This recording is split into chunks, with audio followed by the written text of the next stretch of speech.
Hi everyone, and welcome back. I'm with Vera Allen, and Vera, you are, give the title one more time. I'm the Amador County 4-H representative. Okay. If you want to talk directly to the camera, that's That yours. one. That'll be mine. And anyway, we'll just have a conversation. Okay, well, we already found out, yes, you are a girl here from Amador County. Local girl makes good, I think. And in fact, while you were a girl here before you made good, you were making good. Yeah, I had a lot of fun growing up in Amador County. I did a lot of things. Okay. I was very fortunate. So. Okay. Tell us about your schooling. Schooling, I started out, well, let's just skip to high school because that's where it gets interesting. Okay. Yeah, so I went to Argonaut High School first, and I realized that I was doing so hot, so I switched over to Independence, and I really kicked butt there. I got my grades back up. I graduated a little early, graduated with honors, actually. So. Okay, I think they should put your picture maybe in the hallway of Independence of a role model, because you certainly are one of that. But personally, I don't think Independence is a place for people the bad kids. Yeah, or whatever. Basically, it's just if you have a different learning style, or in yourself, you said maybe motivation. That was my thing. Is I wasn't motivated, and I don't think that I learned at the same beat of the drum. There at Independence, I was able to pace at my own design, and I was like, oh, I'm going to get this done, and I just worked at it and did it. To do homework there is a privilege, and that kind of, for me, it made it kind of fun. Like, I'm going to get that privilege and maybe it goes to my goody-goody side where I want to please, but yeah, so that really helped, and it motivated me, and I got to do a lot more than I would have at Argonaut. I was on student council, and I got involved with the youth coalition for the tobacco reduction thing there, so more opportunities were presented to me in a smaller school. Okay, and also, I was thinking that you also went out in the community and got quite active. I believe you were down at the Jackson Police Department, and you volunteered down there. What did you do there? I'm a community service officer, and I still volunteer there, so I've been there since 2004. That was about 2 years after I graduated. And I do ride-alongs and stuff like that, but my main focus there is the PAL program, which is the Police Activities League. And we put on Junior Giants yearly, which is a free, non-competitive baseball program for boys and girls. Okay. So, and I love it. And it's coming back next year, too, or this summer. And anybody that was a member of the Chamber of Commerce, you're there, you're still there. In fact, you reminded me, I wasn't there last meeting, but, you were there, and so you volunteered for that for how many years? Well, I started in high school, so I did my ROP for 2 years, and then after, I did it up until I went to Berkeley, which was in 2010. Okay. I think there was a year or two that I was not there, but pretty much through 2010, so that's 6, 8 years, something like that. Okay, and you mentioned Berkeley, so it's a fine school. Yes, it's a great school. It's a weird city, but definitely a very great school. They got really smart people there. Okay, so.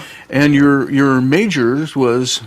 It was classics. I did an emphasis in Latin, so I studied, classics, the Aeneid. I did a little bit of Greek too, so the Odyssey and the Iliad. It was fun. So did you have to learn Latin?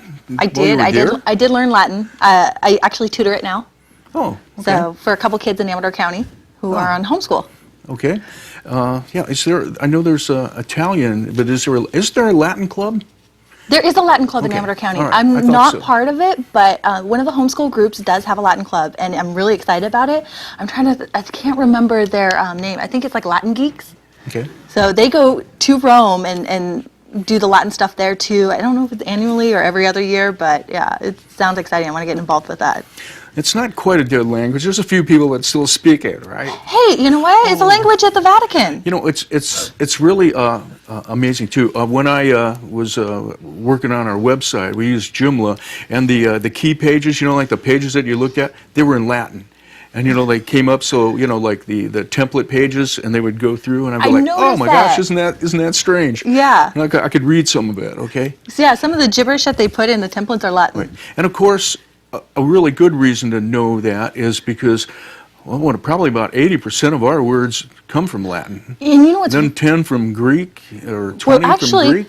What's really interesting about English is that it's a Germanic language. So it originally was German. It had a lot of German elements. And in the Victorian era, it became posh to put Latin words into English language. So that's where all of our Latin words come from, is from that era because by then Latin was a dead language and only the educated had it as, their special communication. So yeah, it became very popular, and that's where all of our Latin words come from. Okay. Languages, what's this got to do with 4-H? We'll get around I have it. no idea. Okay, like when I was in Thailand and things like that, the Thais, that was interesting because if you'd ask them, how do you say flashlight? And they would say flashlight. And you soon learned that any word that they didn't have, they just took your word, Yeah. and that's what it was. Yeah. And so it was great, okay? It's a lot of fun, and it's a good thing to study. Now, did you have a minor? I was gonna do Near East studies, but I decided not to because Latin was really hard. Okay. Now, also, you were one of the original TZL kids. Yes, I remember I made tacos on the show, and everybody was really disturbed that I put ketchup on my taco. Okay. Yeah, that was kind of strange, wasn't it? Yes. Ketchup. Okay. It was bad. Some people said they tried it. It was pretty good. Okay. So I think where I'm coming from is you're a girl with a lot of energy.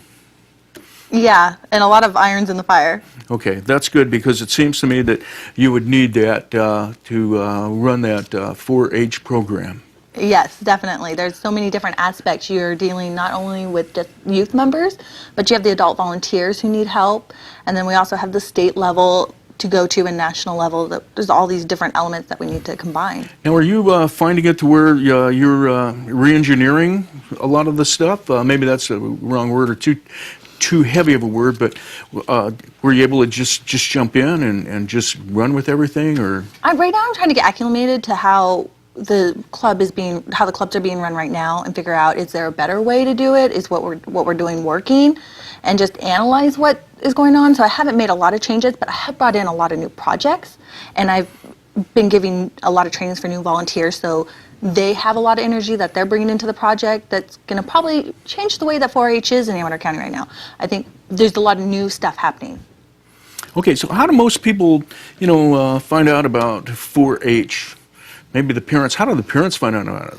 Well, the best way. The kids tell them, or? Well, the best way would be call me, and I can just give them my whole spiel, which gives them lots of information. But unfortunately, I'm only at 16 hours a week, so I'm not in office. Their courses are website that people do have difficulty navigating, and it doesn't have a whole lot of information, but it can give you the general idea. But just definitely calling me, I will call you back and get that information to you. Okay, so probably the most important thing in there where it says contact me. Yeah. And then that's got Vera Allen on that. Yeah, and the number is 209-223-6484. Okay. Now, we're a rural county, so I imagine a lot of people know about 4-H just because they live here. And I'm going to give it a chance. You think about that over. We're going to take a break, and then we'll be right back. Stay with us.